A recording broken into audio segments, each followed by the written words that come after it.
should be canvassed in argument and not at this point. Advocate Ramasipele continued to ask his client Bongani Ntanzi, accused number 2, about Mjiyako saga, and put it to him that the presiding officer postponed his matter to February 2021 and was told that the legal aid will be provided at the regional court. Did he lay charges against Mjiyako? Ntanzi said no, he didn't proceed. He only spoke at the time when he was terminating his services. Even now, he'd like to pursue it. Advocate Ramasipele said when he was taken to Hlabane Court on the 22nd of February, did he appear just like how he's appearing before this court? Ntanzi said no, it was closed by a danger tape.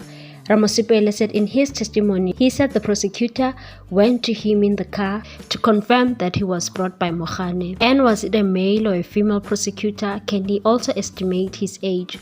Ntanzi said it was a black elderly gentleman. Advocate Ramasipele asked if he spoke to him.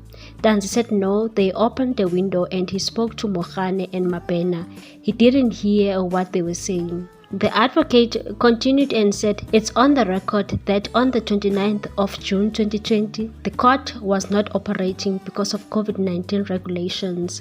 Ntanzi said he doesn't remember the dates. Ramasipele further said that does he at least remember that there was a time he didn't go to the court because of COVID-19. Ntanzi said yes, because there was a time he was taken to check COVID-19, but he didn't receive the results.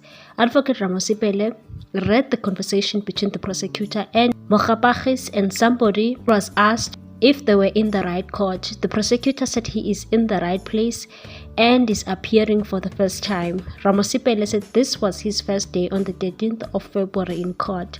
Does he still remember that? Ntanzi said he has stated before the court that he can't recall the dates, but it is possible that was the actual date. Advocate then said that in his previous testimony, before they were given RR exhibit that is talking about Mjiyako, he said he's never seen Mjiyako representing him at Hlabane Court. Ntanzi said he stated this before. Just as he was about to enter, he didn't even enter the court. Someone stood up and addressed the court. He was then told to leave the court. That person never consulted with him. He was wearing a mask and glasses. He wouldn't say he was representing him because the magistrate never asked him if he knew this person. Ramasipele asked him if he instructed Mjiyako to represent him. Ntanzi said no, he never spoke to him and he doesn't know who informed him that he was going to court in Hlabane. There was no contact between him and this person. Ramasipele said Mjiyako said we are prepared to apply for bail. Did he give that instruction to Mjiyako? Ntanzi said he's hearing it for the first time here in court. He has never had that before because he would have been grateful for that. He was going to go back to work and he would be happy to see where the magistrate asking him if he wants a bail. He knows nothing about what is spoken before this court. Ramasipele put it to him that since he was arrested on 16 June 2020, did he consult with Mjiyako with regards to the case of Hlabane case and Vosloorus case? Ntanzi said no, he has never consulted with him. Ramasipele said there was a letter that was read in court yesterday that shows where Mjiyako is from, which law firm he's from, and it was saying Mjiyako is terminating services for Ntanzi. Was he given that letter? Ntanzi said no, he was never given that letter. He's hearing it about it for the first time here in court. Ramasipele said did he go and visit him in the holding cells and told him that he's no longer going to represent him?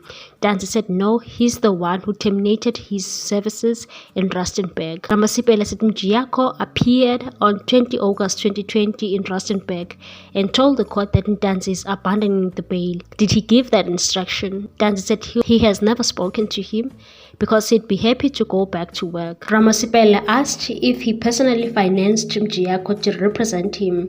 Ntanzi said no. Ramasipele asked again if he signed the power of attorney where Mjiyako was going to represent him.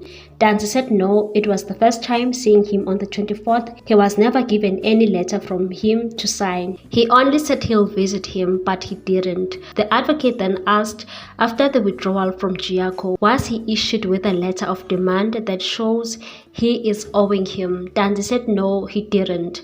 Ramasipele put it to him that from his testimony, he said he was transported to Phokeng. It was put to him via OB that he was placed at Phokeng holding cells. Was he placed at Phokeng? Danzi said he didn't go there. He was just sitting inside the car. The advocate said he also stated that he signed the SAP14A notice of right while he was inside the vehicle. Danzi said yes, Mogane brought it. Ramasipele further said that 2 police officers noted that he was in the cells and he was examined for injuries. Sibanda objected that and said it was just an entry that said no injuries. Ramasipele said Baloyi just told him that they conducted that aspect. Danzi said no police officer came to him except Mogane, who came with the document to sign, and they then left. Ramasipele said Sibanda put it to him that he was detained in Pretoria North Police Station for Nongoma case. Danzi said he was arrested for Senzo Meyiwa case. Ramasipele asked about the allegations that were put to him when he was arrested on 16 June 2020. Was it Nongoma case or Vosloorus case? Danzi said they were referring to this matter before court. Ramasipele further asked that was he ever interrogated for Nongoma case ever since he was arrested on the 16th of June 2020 till this date? Danzi replied and said no. Ramasipele said after prosecutor declined to put Nongoma case on the roll on 19 June 2020, has he appeared in court regarding with this matter? Danzi said no. Advocate further said that does he know anyone that was convicted for Nongoma case? Danzi said he doesn't know anything relating to this case. Advocate Ramasipele said on 17 June 2020 in the boardroom where he spoke to Mabena Mohola, was he questioned about Nongoma case? Danzi said no, he heard it for the first time here in court when they were testifying. Ramasipele asked about Gininda, where he said he threatened him in Carltonville on 18 June 2020, and it was put to him that he is patching up his testimony. What is his comment? Danzi said he disagreed with the prosecutor. Ramasipele further said that did he make some sort of admission to Gininda about Senzo's case? Danzi said no, he only threatened him.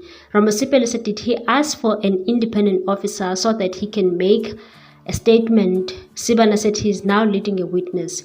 Ramasipele said but it was him who asked him this question, but he'll rephrase it and said Danzi told Gininda that he doesn't have a problem to make a statement in an independent officer.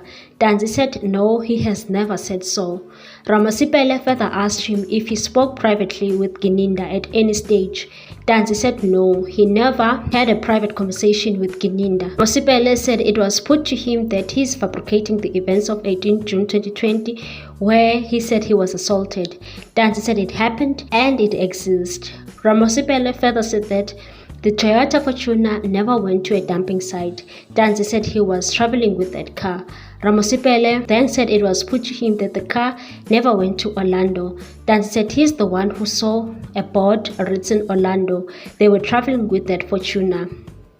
Ramasipele further asked him about Rapadu's statement where he said he doesn't have a problem in taking a statement, he's willing to confess. Danzi said he never spoke to Rapadu. If that's the case, he would have written a statement in isiZulu. Ramasipele said with regards to a statement he signed on the 24th of June 2020 with Mrs. Cronje, was it freely and voluntarily? Danzi said he only signed it because he said he wants toiletries and to make a phone call at home, but that never happened. He never called his family after that request. Ramasipele said it was put to him that after hearing the magistrate on that day and said he was forced to sign and initial in an industrial area never happened. There was no blood in the documents. Danzi said he was forced to initial pages. Ramasipele further said it was put to him that the offer that was made by Brigadier Gininda, there was a 3 million rand, was a blatant lie.